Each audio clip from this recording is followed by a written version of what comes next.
Bueno, vamos a arrancar ya con la tercera unidad. En esta tercera unidad nos vamos a centrar en la filosofía analítica, ¿no? Y en realidad ya a partir de la unidad 3, la 4 y la 5, creo que son 5, después vamos a ver, vamos a ver, de ahora en más vamos a ver las tres corrientes más importantes dentro de la filosofía del lenguaje, ¿no? Por un lado, la filosofía analítica, ¿sí? Que es lo que vamos a ver en esta unidad 3, y vamos a ver los precedentes que hicieron posible, ¿no?, el giro lingüístico en la filosofía analítica. Por eso vamos a ver a Charles Peirce y vamos a ver a Frege también más adelante. Después vamos a ver el giro pragmático, ¿no? Las teorías del uso del lenguaje, donde vamos a ver a Austin y a Searle. Y por último vamos a ver la hermenéutica, ¿sí? Bueno, para arrancar vamos a ver la teoría de Charles Peirce y cómo se pasa de una concepción diádica del signo a una concepción triádica del signo. Nosotros al principio del año habíamos visto algo de Saussure, ¿sí? La concepción de Saussure es una concepción diádica del signo. ¿Por qué es diádica? Porque define al signo mediante una relación entre dos elementos. Por un lado el significado y por otro lado el significante. En realidad todos los análisis de Saussure son dicotómicos, ¿no? Él habla de lengua-habla, significado-significante, sincronía-diacronía, etc. Entonces, la concepción que tiene del signo Saussure es una concepción diádica. En cambio, Peirce plantea una concepción triádica, es decir, el signo, en el signo podemos distinguir tres elementos que después lo vamos a ver más adelante del video. Tanto Saussure como Peirce vivieron simultáneamente en la misma época, digamos, nada más que uno tuvo influencia más que nada en Norteamérica, Charles Peirce. En cambio, Saussure influyó mucho en la lingüística europea, ¿no?, siendo él de Suiza.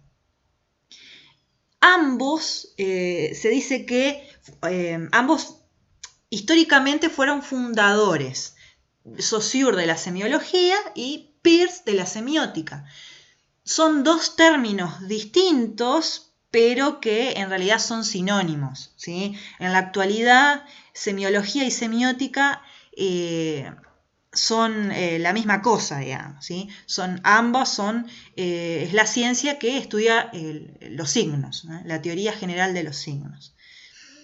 También los objetivos de Saussure y los objetivos, las metas de Peirce eran diferentes, ¿no?, porque Saussure estaba influenciado por la lingüística y la semiología de Saussure se limita más que nada al problema lingüístico, ¿no? Busca fundamentar la lingüística, busca definir el objeto de estudio de la lingüística, que va a ser la lengua para Saussure. En cambio, Charles Peirce no se limita a lo lingüístico, ¿sí? La semiótica de Peirce no se limita a lo lingüístico porque tiene una influencia, ¿sí?, además de haber sido influenciado por la matemática, la lógica y la nociología. La teoría de Peirce, además de ser una teoría lingüística, es una teoría nociológica. Después vamos a ver cómo para Peirce el proceso de semiosis es un proceso de conocimiento también, ¿no? Bueno, entonces, acá vemos las dos posturas, ¿no?, con respecto al signo, una concepción diádica y una concepción triádica. Bueno, arrancamos bien ahora con Peirce. La obra más importante de Peirce, Collected Papers, fue publicada después que él murió. Y bueno, en esta obra es donde se encuentra plasmada toda su teoría de los signos. Que bueno, como dijimos antes, esa teoría de los signos él la denominó semiótica. Él dice que la semiótica se divide en 3 ramas: la sintaxis, que vendría a ser el estudio de las relaciones entre los signos; la semántica, que vendría a ser el estudio de las relaciones entre los signos y los objetos; y la pragmática, que vendría a ser el estudio de los signos y los hablantes y su uso, digamos. Y el objeto de estudio de la semiótica, como dije hoy, es la semiosis. Este concepto es importante porque para Peirce la semiosis vendría a ser la experiencia mental o el proceso mental que realizamos cada uno de nosotros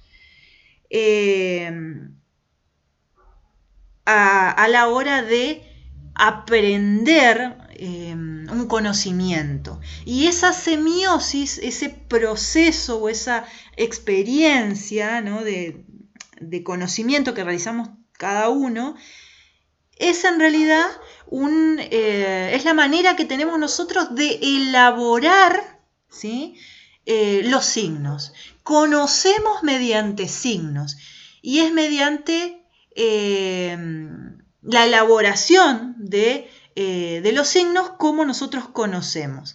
Esa semiosis elabora estos 3 elementos del signo: el objeto, el representamen y el interpretante. Fíjense que acá el planteo de Charles Peirce es que no tenemos un conocimiento directo de la realidad, sino que la realidad es sígnica. Conocemos mediante signos. Y la semiosis es el proceso de producción del signo que es triádico, ¿sí?, que tiene 3 elementos. Y cuando el sujeto va realizando esa semiosis, también va a decir que va a tener en cuenta todo el conocimiento previo que tiene. Entonces la semiosis es como una cadena infinita. Después vamos a ver más en profundidad todos estos detalles que estoy diciendo. Es una cadena infinita de signos. Ahora veamos en qué consiste cada uno de los elementos que conforman el signo. Lo más propiamente signo para Peirce es el representamen. El representamen vendría a ser la palabra, ¿sí? La palabra que está en lugar del objeto, o lo que hace es referirse a un objeto, está en el lugar de un objeto, ¿no? Pero además de este signo, de la palabra y además del objeto, hay un tercer elemento que es el interpretante. El interpretante se da cuando todo representamen, toda palabra, digamos, va a despertar en nosotros o va a evocar en nosotros un signo equivalente o un poco más desarrollado, va a decir él, que él lo denomina interpretante. Vendría a ser como una entidad mental que todo signo despierta en nosotros. Ahora, para que ustedes me entiendan, vendría a ser como una representación, ¿no? Una representación mental que despierta el signo en nosotros y a la vez esta representación mental también refiere al objeto. Es decir, el representante refiere al objeto, pero el interpretante también refiere al objeto y refiere al objeto de una manera más perfecta. O sea que tenemos el objeto que ahora vamos a ver, porque el objeto no es solamente un existente in re, o sea, no es solamente un existente, un ser, un ente independiente de nosotros. El objeto puede ser algo que existe fuera de nosotros o también puede ser un objeto mental, ¿sí? Tenemos el representamen, que vendría a ser el signo, la palabra, y tenemos el interpretante, entonces, que vendría a ser esa representación, esa entidad mental que también se refiere al objeto de manera mucho más perfecta. Y esos tres se relacionan. Ajá. Y nos falta, bueno, el objeto, que ya dije un poquito. El objeto, digamos, puede ser, entonces, un objeto que existe fuera, real, que existe fuera de nosotros, o no, puede ser un ente racional, digamos, algún objeto mental que no tenga su existencia en la realidad. No sé, por ejemplo, pienso en los personajes de ficción, por ejemplo. ¿Son objetos? Sí, son objetos, nada más que no tienen existencia in re, ¿sí? Para él tendrían una existencia mental, ¿sí? Solamente mental. Si yo digo Superman, sabemos que Superman no existe en la realidad, pero es un objeto mental, ¿no? Si digo, no sé, Pegaso, no es un ente existente en la realidad, pero sí es un objeto mental, es una realidad mental. Por lo tanto, el representamen, en este caso sería Superman, la palabra Superman, o la palabra Pegaso, el objeto sería Pegaso como objeto mental, y el interpretante, que está muy ligado al objeto, es la imagen que yo me hago de Pegaso, o la imagen que yo me hago, o como yo, de alguna manera, me imagino a Pegaso, o me imagino a Superman, ¿no?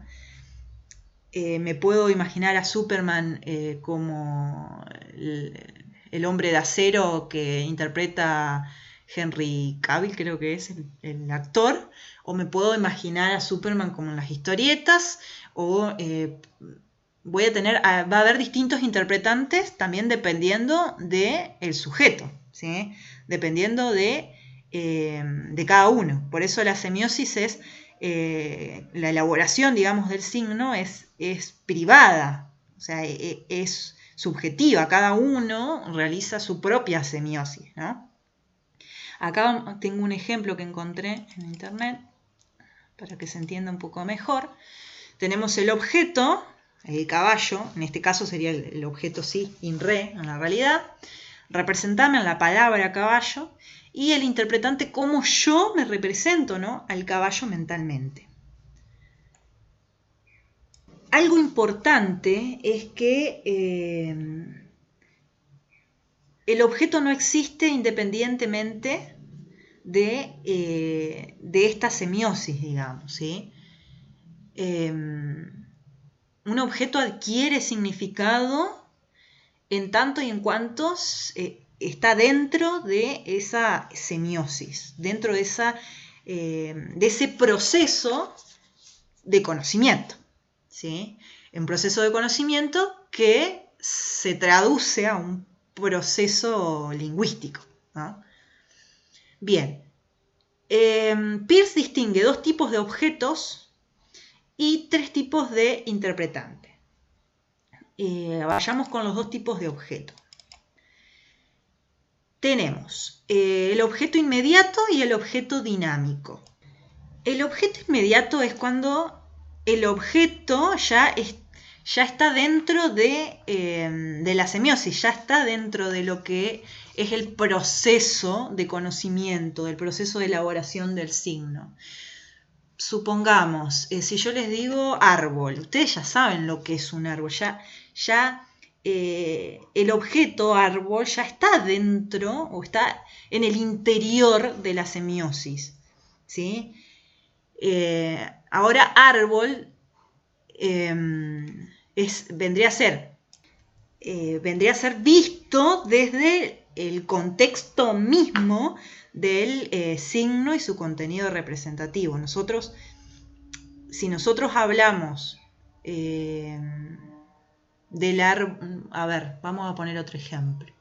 La historieta de Mafalda. Para nosotros, supongo que para todos nosotros, si yo digo la historieta de Mafalda, uso el signo, el representamen, historieta de Mafalda, todos sabemos a qué objeto estamos refiriendo, porque ustedes lo conocen la historieta de Mafalda, saben quién es Mafalda, saben qué es la teoría, la historieta de Mafalda, por lo tanto es un objeto inmediato, porque ya está incluido dentro del proceso de semiosis de ustedes y mío. Ya conocemos a la historieta de Mafalda. Por eso es un objeto inmediato, o sea, ya sabemos de qué se trata.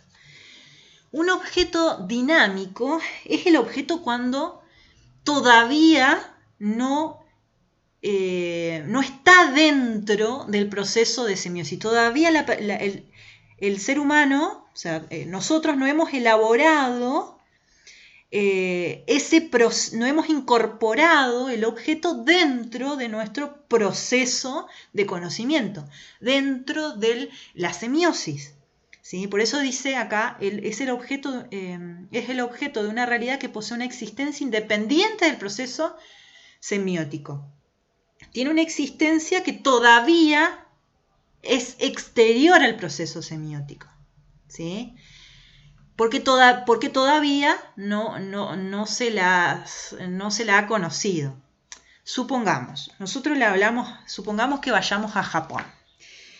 Y en Japón, con un idioma que es diferente, con una cultura que es diferente, yo le hablo de la historieta de Mafalda. La historieta de Mafalda no va a saber qué es, ¿sí? No va a saber qué es, porque para él es un objeto que no está todavía incorporado a su proceso de semiosis, ¿no? A su proceso semiótico, a su proceso de conocimiento. No ha elaborado todavía ni siquiera un signo y un interpretante, un representamen y un interpretante con respecto a ese objeto, ¿no? Por eso el objeto es dinámico, que deja de ser dinámico cuando lo incorpora. Si yo les aprendo a hablar japonés y le explico de qué se trata, él ya va a ese objeto dinámico, o sea, la historieta de Mafalda, va a dejar de ser dinámico para pasar a ser inmediato, ¿no? Una vez que el japonés asimile, ¿no?, el objeto, la historieta de Mafalda, a su proceso semiótico y de conocimiento. Espero se haya entendido. Cualquier cosita, no me quiero explayar mucho porque ya grabé el otro video y estoy cansada. Vamos con el interpretante. Los tres tipos de interpretante. El inmediato, el dinámico y el final. Bueno, para Peirce, estos tres tipos de interpretantes son tres instancias de la interpretación que se dan en simultáneo dentro de la semiosis. Con respecto al interpretante inmediato, dice, bueno, es concepto independiente del contexto de enunciación, abstracción y posibilidad. Vendría a ser las palabras y el significado de esas palabras, el concepto, ¿no?, que tenemos, por sí solas, no aplicadas a ninguna proposición, a ningún juicio, a ningún razonamiento, a ningún objeto concreto, ¿no? Es la palabra sí, por eso dice es abstracción y posibilidad, digamos, porque no existe en el plano concreto, digamos. No hay una manifestación en una proposición o en una materialización de la palabra. Es la palabra por sí sola. No sé, espero que se haya entendido. La palabra, digamos. Por ejemplo, árbol. La palabra, nada más. ¿sí? Que es pura posibilidad. Yo a esa palabra la puedo utilizar después en distintas proposiciones, pero es la palabra, nada más. Ahora, dinámico es el efecto particular en una situación de enunciación concreta y aquí y ahora. Es decir, acá sí, se tiene en cuenta la enunciación, la proposición, que se da en un contexto determinado y en un momento determinado, en un aquí y en un ahora. ¿Cómo voy a interpretar yo? ¿No? El interpretante va a ser diferente de acuerdo a el contexto en que se da la enunciación. Por ejemplo, no es lo mismo escuchar o ver un cartel a favor del aborto en una plaza o en un movimiento feminista, ver un cartel a favor del aborto, que ver un cartel a favor del aborto en una parroquia, digamos. Son dos situaciones diferentes, dos contextos diferentes, por lo tanto, el efecto que va a producir en mí es el representamen, el signo y el objeto, va a ser diferente. El interpretante va a ser diferente dependiendo el contexto en donde se da el representamen, ¿sí? Y el objeto. Espero que se haya entendido. Es decir, el interpretante será diferente dependiendo el contexto en que se da la enunciación. La enunciación vendría a ser el representamen, ¿no? Pero cómo me afecta a mí esa enunciación, ese vendría a ser el interpretante dinámico. El efecto particular que produce una enunciación, un representamen, dependiendo del contexto en que se da la enunciación. Con respecto al interpretante final, es la que presupone, digamos, los dos tipos anteriores, y acá el interpretante es pensado como un hábito que permite que cualquier mente, ante un determinado signo, ante un determinado representamen, llega a tener una única interpretación, ¿sí?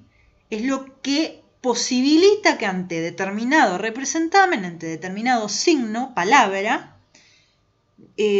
todos tengamos una misma interpretación, ¿sí?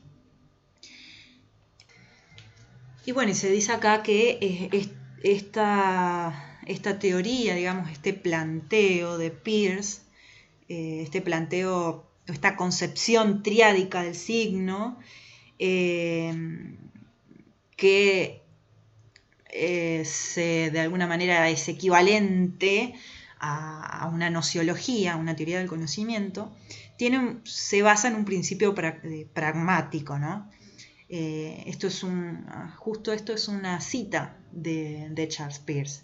La creencia en la verdad de un concepto determina hábitos de conducta. Lo que pensamos debe ser entendido en términos de aquello que estamos dispuestos a hacer. ¿Qué significa eso? Que depende de qué interpretante tengamos respecto a un determinado representamen, a un determinado signo y también a un determinado objeto, será cómo voy a actuar frente a ese objeto o frente a una situación o frente a un estado de cosas, digamos, ¿no? Según cómo interpreto yo un signo, es como voy a estar habituada a obrar. No sé, por ejemplo, doy un ejemplo tonto, ¿no? Aire acondicionado. Yo sé, aire acondicionado vendría a ser el representamen. El interpretante es que para mí es un aparato que sirve para enfriar un ambiente. Entonces, teniendo ese interpretante de lo que es el aire acondicionado, cuando haga calor, ¿qué voy a hacer? Voy a agarrar y voy a prender el aire porque sé que el aire acondicionado es un aparato que sirve para enfriar el ambiente, ¿no? Un ejemplo tonto, digamos. Depende de la interpretación del interpretante que yo tenga, digamos, de determinado representamen, es cómo voy a obrar. Vamos a un ejemplo más drástico. Cuando yo les digo un delincuente, un chorro, un ladrón, un asesino, ¿qué interpretante le viene a ustedes a la mente? Y bueno, el mío es bastante prejuicioso. Lo imaginamos, mi interpretante es con una determinada ropa,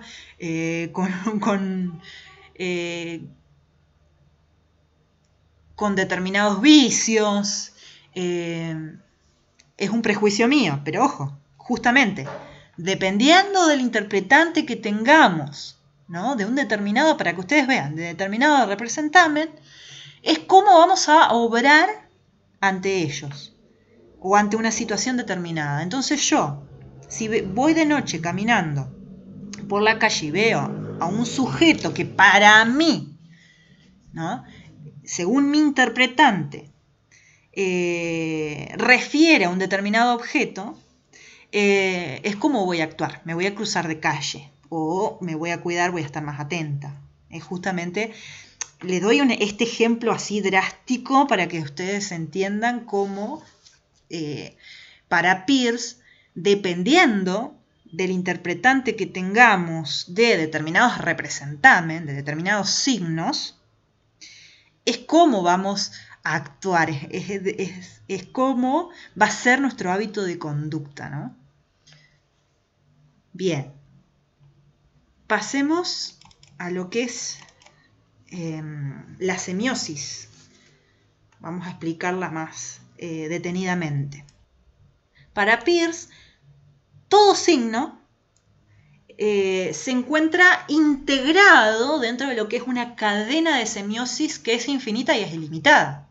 Justamente porque el proceso de conocimiento, nunca terminamos de conocer, es infinito e ilimitado.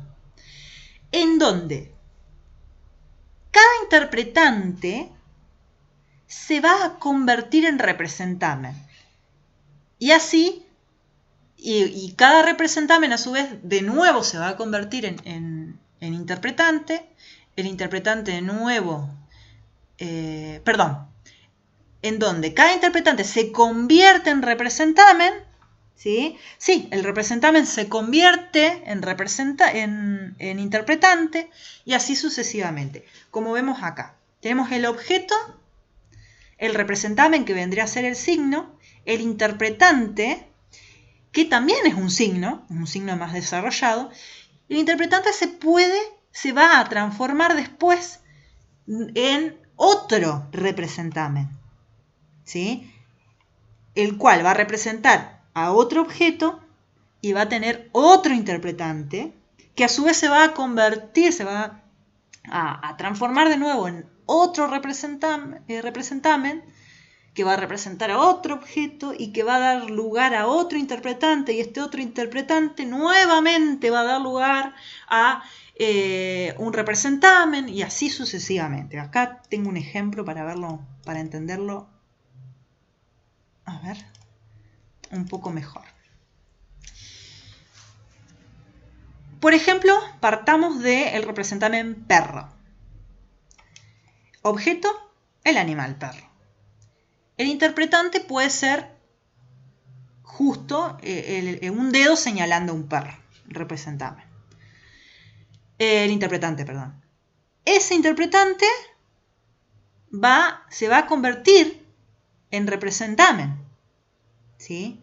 El dedo señalando un perro se convierte en representamen que a su vez va a referir a otro objeto, puede ser mi mascota. A su vez ese representamen y ese objeto va a evocar en mi mente otro concepto, otro interpretante, que es la fidelidad. La fidelidad a su vez puedo hacer referencia a un amigo, ¿sí? A su vez va a evocar en mí otro interpretante, una persona que está en las buenas y en las malas. Interpretante se puede convertir en representamen para referir a otro objeto y evocar otro interpretante diferente y así sucesivamente. A ver, otro ejemplo. Si vemos la cruz verde, esa cruz verde, que vendría a ser el representamen, nos va a remitir a una farmacia. A su vez, la farmacia nos va a remitir a otra idea, que son los medicamentos. Y a su vez los medicamentos nos van a remitir a otra idea, que es la enfermedad. Y la enfermedad nos va a remitir a otra idea, que puede ser los médicos. Y los médicos me va a remitir a otra idea, que es la curación, la sanación, etc. Es la relación, para hacerlo más simple, cada idea va a evocar otra idea y a su vez otra idea y a su vez otra idea y a su vez otra idea. Nada más que esas ideas él las divide y le dice, bueno, este es el representamen y este es el interpretante, ¿sí?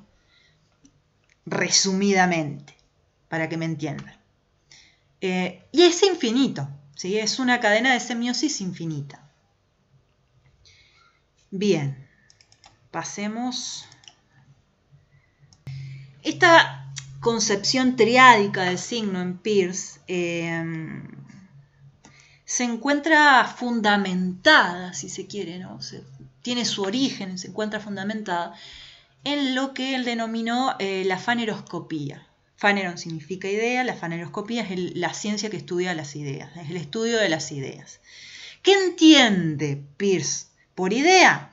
Todo lo que está presente en la mente, del modo o en el sentido que sea. ¿Corresponde a algo real o no? Es decir, idea es todo aquello que se presenta a la conciencia. Es todo aquello que se encuentra de alguna manera en nuestra mente, ¿sí? Que puede ser real o no, puede tener una existencia in re o no. Bien, ahora, podemos distinguir, dice Peirce, tres elementos que no se pueden descomponer, indivisibles, del Faneron, de la idea. Estos tres elementos, fíjense que todo es tres, estos tres elementos van a constituir lo que Peirce denomina las categorías faneroscópicas. Fíjense el término que utiliza, categorías, porque Peirce tiene una influencia fuertemente kantiana. Las categorías, que ahora vamos a ver de qué se trata, vendrían a ser condición de posibilidad de todo conocimiento, ¿sí? Fíjense que conocemos mediante la semiosis. La semiosis y la capacidad de producir signos es a la vez la condición de posibilidad de todo conocimiento, ¿sí? Por eso es que él plantea estas tres categorías que son condición de posibilidad de todo conocimiento, ¿no? La categoría de primeridad, la categoría de segundidad y la categoría de terceridad. Vayamos primero con la categoría de primeridad. Bueno, dice, implica considerar algo tal como es, sin referencia a ninguna otra cosa. Es pura posibilidad, sin realización existencial. Y acá un ejemplo, las cualidades antes de manifestarse en un objeto determinado, ¿sí? Si tenemos que buscar un equivalente en los tres elementos de la concepción triádica del signo, la categoría de primeridad correspondería al representamen, ¿sí? Por ejemplo, acá vendría a ser los signos considerados en sí mismos, sin todavía manifestarse, sin una realización en la realidad, ¿sí? Es pura posibilidad. Más que nada, las cualidades.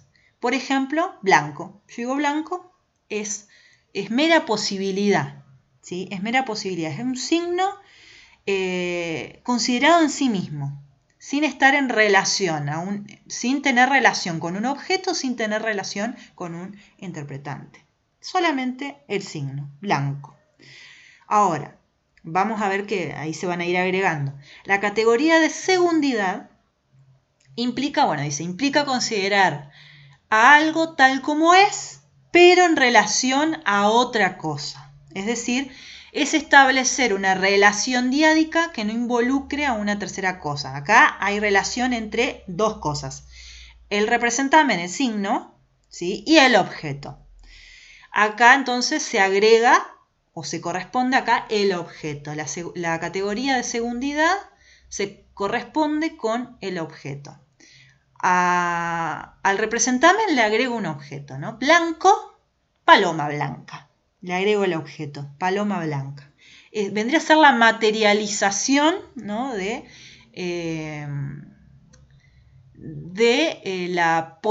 lo que era posibilidad, o la actualización de lo que era posibilidad, ¿no? Bien.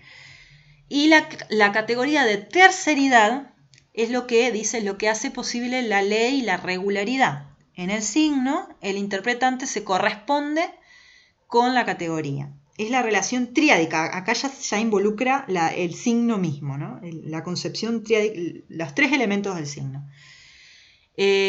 Porque acá se agrega el pensamiento interpretador, o sea, el que interpreta.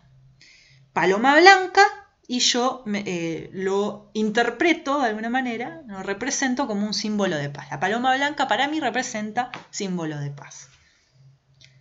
Bien, y ahora viene lo engorroso, porque a estas tres categorías, los tres constituyentes de la semiosis, el representamen, el objeto y el interpretante, si lo relacionamos con las categorías faneroscópicas de primeridad, segundidad y terceridad, vamos a tener 9 tipos diferentes de signos. Y acá viene el embole. Según el representamen y la primeridad tenemos el cualisigno, según el objeto y la primeridad tenemos el icono, según el interpretante y primeridad tenemos rema, y así sucesivamente, que lo vamos a ver uno por uno.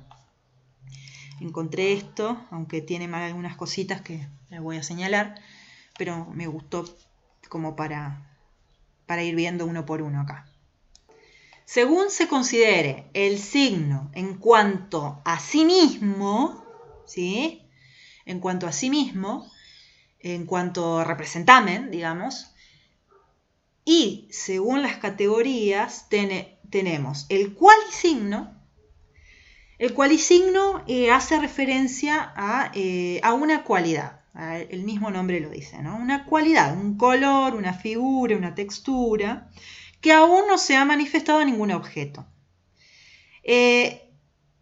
Es el signo como cualidad en sí misma, como pura posibilidad. Como dije hoy, por ejemplo, blanco. ¿Sí? Por ejemplo. Después tenemos el sin signo, que ya se relaciona con la categoría de segundidad, el cualisigno con la categoría de primeridad, el sin signo con la categoría de segundidad. El sin signo vendría a ser la materialización del cualisigno. ¿Sí? Paloma blanca, yo ya le pongo el objeto, digamos, ¿sí? Yo ya lo concretizo, lo materializo, le agrego el objeto. Ahora, el legicismo es la significación que le damos a los insignos. Es decir, que la interpretación misma que le damos dentro de lo que es un sistema organizado de la lengua y o sea, cuando yo digo la paloma blanca, bueno, ¿qué significado le doy? ¿Qué significado le damos? ¿Sí? A esa enunciación, la paloma blanca. Ya ahí tenemos la categoría de terceridad. Pasemos ahora en relación al signo, en su relación en cuanto al objeto, y según las categorías de primeridad, segundidad y terceridad. Acá hay algo mal, porque el icono es categoría de primeridad, el índice es categoría de segundidad y el símbolo sí de terceridad. Pero acá primero iría el icono. El icono es un signo que entabla una relación de semejanza, de parecido, de analogía con el objeto al cual refiere. Por ejemplo, un dibujo, una foto. Una foto, por ejemplo, es un icono, porque de alguna manera refiere al objeto en cuanto a su semejanza, en cuanto a su parecido, ¿no? Esa sería la categoría de según la categoría de primeridad. Ahora el índice. El índice entabla una relación con el objeto, pero no una relación ya de semejanza o de analogía o de parecido, sino una relación existencial, de causa y efecto. Se conectan físicamente. O sea que van a depender más que nada de una asociación por contigüidad, ¿sí? Por ejemplo, las huellas dactilares, por ejemplo, ¿sí? Guardan una relación real con la yema del dedo del que las produjo, ¿sí? Hay una relación ahí de causalidad. O pensemos también índice, se me ocurre, el humo. El humo representa fuego, o sea, donde hay una relación de causa y efecto. Donde hay humo es porque hay fuego, ¿sí? Se me ocurre el ejemplo. Y el símbolo, el índice entonces según la categoría de segundidad, ¿sí? Y el símbolo según la categoría de terceridad. El símbolo no va a indicar cosas o objetos en particular, sino que van a denotar clases de cosas. O sea, se refiere a su objeto, pero más que nada por convención, por hábito, por arbitrariedad. Y un símbolo puede variar dependiendo de la cultura, ¿sí? Puede hacer referencia a un logo de una empresa, puede hacer referencia un símbolo que en la Argentina tenga una determinada interpretación, pero en la China o en Rusia tenga otra. Por ejemplo, la Cruz Roja, que va a simbolizar emergencias médicas, la Cruz Verde, que va a simbolizar farmacias, la cruz, que va a simbolizar un tipo de religión, ¿sí? El símbolo, digamos, tiene que ver ya no con un objeto particular, sino con un conjunto de cosas. Bien, con respecto, en relación del signo con el interpretante, y según las categorías, tenemos rema, según la categoría de primeridad. El rema, parecido al cualisigno, nada más que en los cualisignos hace referencia a las cualidades. El rema hace referencia a los nombres propios, a los nombres comunes considerados en sí mismos. Por ejemplo, perro, animal, árbol, mesa, silla, como nombres comunes, o nombres propios, Juan, Silvina, Luciano, que en sí mismos no son ni verdaderos ni falsos. Acá vamos en relación. Yo creo que esta clasificación es la más parecida a la concepción realista, ¿no? El rema vendría a ser como. Vendría a ser, no es. Vendría a ser como el concepto que en sí mismo no es ni verdadero ni falso, ¿sí?